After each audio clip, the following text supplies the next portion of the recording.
Assalamualaikum warahmatullahi wabarakatuh. Perkenalkan, saya Dewi Putri Anggraeni, nomor induk mahasiswa 172502030229. Saya berasal dari kelas 1A, Politeknik Kesehatan Kemenkes Malang. Di sini saya akan mempresentasikan tentang sistem pencernaan untuk memenuhi tugas akhir bahasa Indonesia dari Bapak Heru Setiawan. Pokok pembahasan ada 5. Yang pertama, pengertian sistem pencernaan. Yang kedua, proses pencernaan. Yang ketiga, organ-organ sistem pencernaan. Yang keempat, gangguan pada sistem pencernaan. Dan yang kelima, obat untuk gangguan sistem pencernaan. Pengertian sistem pencernaan. Sistem pencernaan merupakan kumpulan organ pencernaan yang secara umum berfungsi memecah bahan-bahan makanan menjadi sari-sari makanan yang siap diserap oleh tubuh. Susanto 2017. Proses pencernaan. Berdasarkan prosesnya, pencernaan makanan dapat dibedakan menjadi 2 macam, yaitu proses mekanis dan proses kimiawi. Proses mekanis yaitu mengubah makanan dari yang berbentuk kasar menjadi bagian-bagian sederhana. Surti Retna dan kawan-kawan 2013. Contohnya, pengunyahan oleh gigi dengan dibantu lidah dan peremasan makanan yang terjadi di dalam lambung. Susanto 2017. Sedangkan proses kimiawi yaitu pelarutan dan pemecahan makanan oleh enzim-enzim pencernaan dengan mengubah makanan yang bermolekul besar menjadi molekul yang berukuran kecil. Susanto 2017. Contohnya, makanan di dalam mulut diberi enzim ptyalin yang terdapat di dalam air liur. Surti Retna dan kawan-kawan 2013. Proses pencernaan. Proses pencernaan makanan dalam Susanto 2017 meliputi yang pertama, ingesti, yaitu pemasukan makanan ke dalam tubuh melalui mulut. Yang kedua, mastikasi, yaitu proses mengunyah makanan oleh gigi. Yang ketiga, deglutisi, yaitu proses menelan makanan di kerongkongan. Yang keempat, digesti, yaitu pengubahan makanan menjadi molekul yang lebih sederhana dengan bantuan enzim yang terdapat di lambung. Yang kelima, absorpsi, yaitu proses penyerapan terjadi di usus halus. Dan yang keenam, defekasi, yaitu pengeluaran sisa makanan yang sudah tidak dibutuhkan untuk tubuh melalui anus. Organ sistem pencernaan. Yang pertama, mulut. Di dalam rongga mulut terjadi pencernaan mekanik, yaitu ketika gigi mengunyah makanan, dan pencernaan kimiawi, yaitu ketika air liur bekerja. Di dalam rongga mulut terdapat gigi, lidah, dan kelenjar air liur. Surti Retna dan kawan-kawan 2013. Yang kedua, kerongkongan. Kerongkongan merupakan saluran berbentuk pipa dan panjang kurang lebih 25 cm. Kerongkongan berfungsi sebagai jalan bolus atau gumpalan makanan dari mulut menuju ke lambung. Rizka Yanuarti dan Wulandari 2019. Dan yang selanjutnya yaitu lambung. Lambung adalah kantong otot lentur yang dapat mengembang saat terisi. Rizka Yanuarti dan Wulandari 2019. Getah lambung mengandung zat-zat penting seperti asam lambung atau HCl, enzim pepsin, dan enzim renin. Surti Retna dan kawan-kawan 2013. Yang selanjutnya usus halus. Usus halus terdiri dari usus 12 jari atau duodenum, usus kosong atau jejunum, dan usus penyerapan atau ileum. Surti Retna dan kawan-kawan 2013. Usus halus menghasilkan getah usus yang mengandung lendir dan beberapa enzim. Enzim-enzim yang dihasilkan usus halus antara lain enzim tripsin, enzim meltase, enzim laktase, enzim sukrase, dan enzim enterokinase. Surti Retna dan kawan-kawan 2013. Yang selanjutnya yaitu usus besar. Makanan yang tidak tercerna memasuki usus besar yang menyerap air dan menyisakan bahan semi padat. Rizka Yanuarti dan Wulandari 2019. Usus besar terbagi menjadi 3 bagian, yaitu menaik, melintang, dan menurun.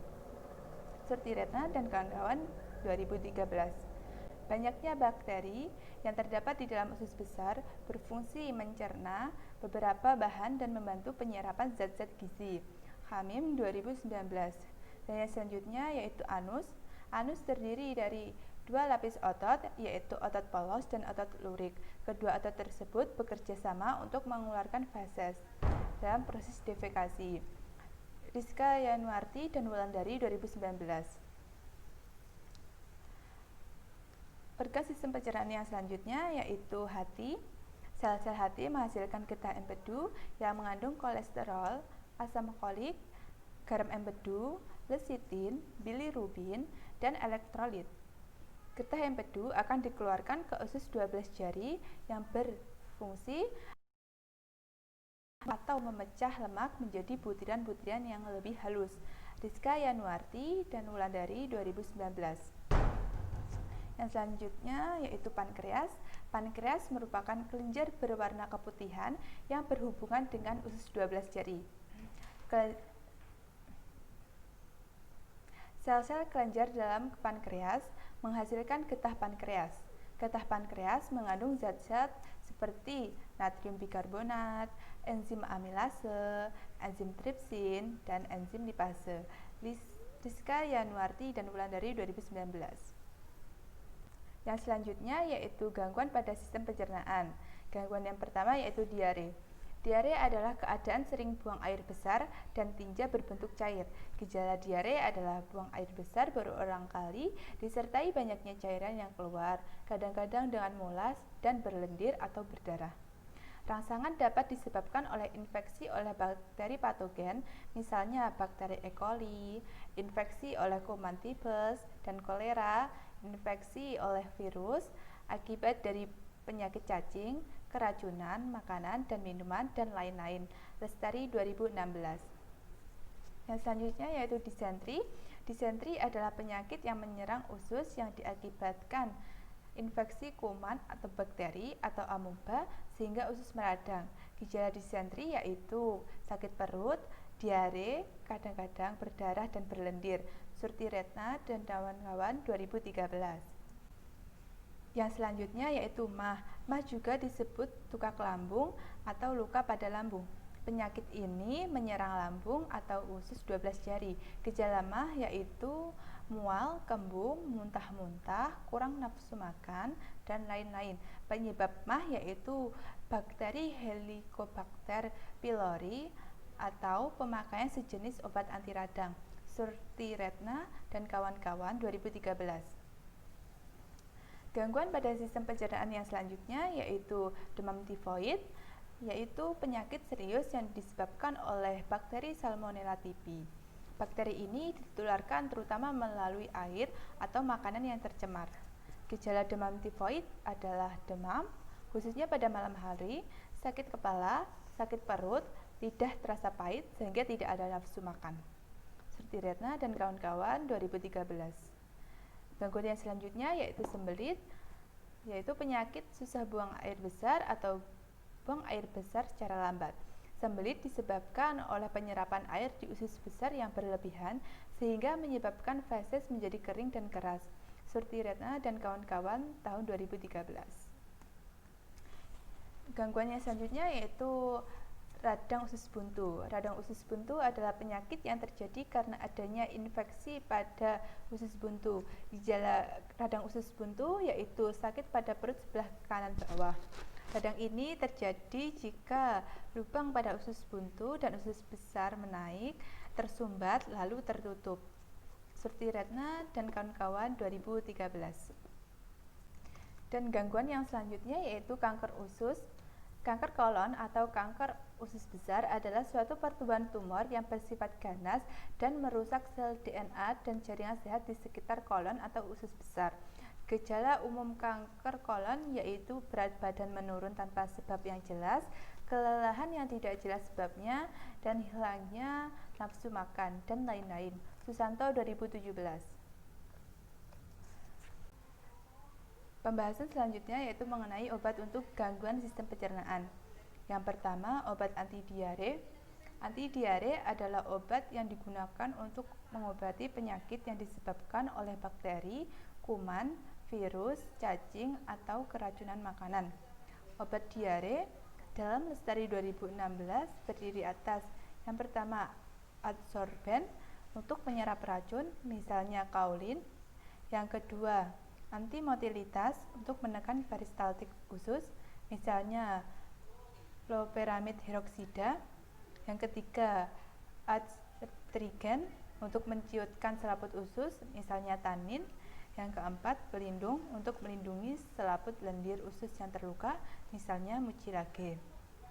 Obat yang selanjutnya yaitu obat Lactaziva. Lactaziva adalah obat-obat yang dapat melunakkan tinja, mempercepat peristaltik usus, sehingga mempermudah defekasi. Adapun pengelompokan obat Lactaziva menurut Lestari, yang pertama, Lactaziva osmotik untuk memperbesar isi usus, misalnya magnesium sulfat. Yang selanjutnya, Lactaziva kontak untuk perangsang dinding usus, meningkatkan motilitas usus, misalnya bisakodil. Selanjutnya yaitu Lactaziva pembentuk bulk, misalnya metamucil. Dan yang terakhir, emolien merupakan pelunak dan pelumas tinja.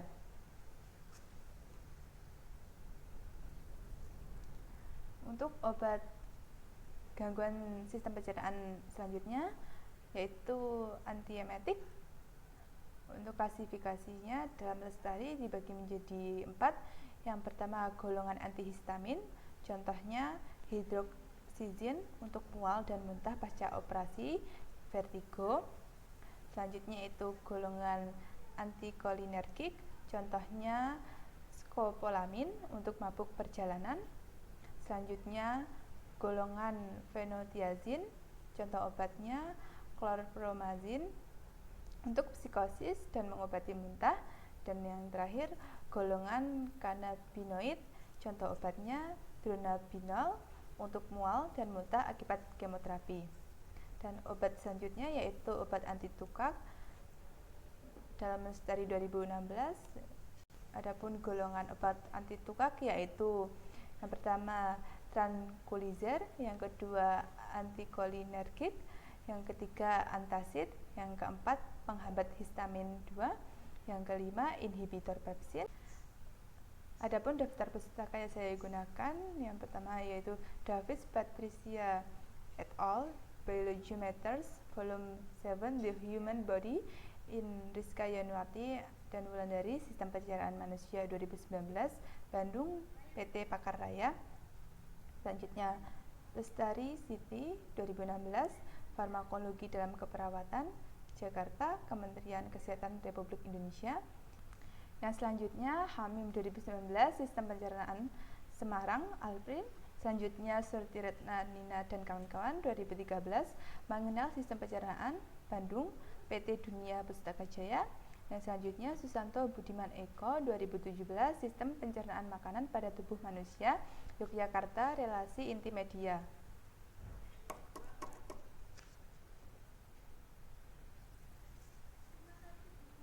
Dan untuk daftar pustaka dari gambar-gambar yang saya ambil seperti yang di layar, diakses pada 13 November 2020. Sekian presentasi dari saya, semoga bermanfaat. Apabila ada kesalahan saya mohon maaf. Wassalamualaikum warahmatullahi wabarakatuh.